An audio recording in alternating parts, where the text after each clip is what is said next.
মৌলভীবাজারের কুলাউড়া উপজেলার আসুরিঘাট এলাকায় আজ বিকেলে ঝড়ের মধ্যে একটি অটোরিকশা নিয়ন্ত্রণ হারিয়ে খাদে পড়ে জুয়েল মিয়া নামে রিকশা চালকের মৃত্যু হয়। পথচারীরা রিকশা সহ তাকে পড়তে দেখে উদ্ধার করে গুরুতর অবস্থায় কুলাউড়া উপজেলা স্বাস্থ্য কমপ্লেক্সে নিয়ে গেলে কর্তব্যরত চিকিৎসক মৃত ঘোষণা করেন।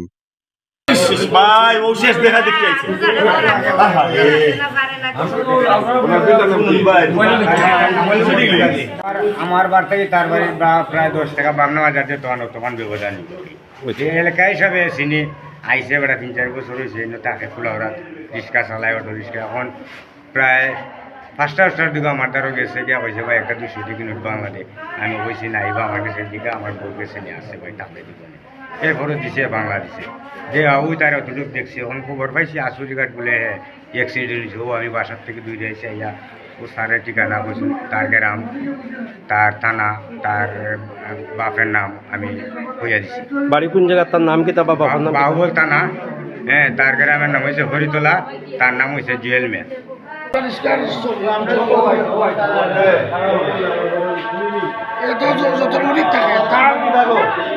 প্রতিবন্ধী মানুষ রিক্সা চালায়, আমরা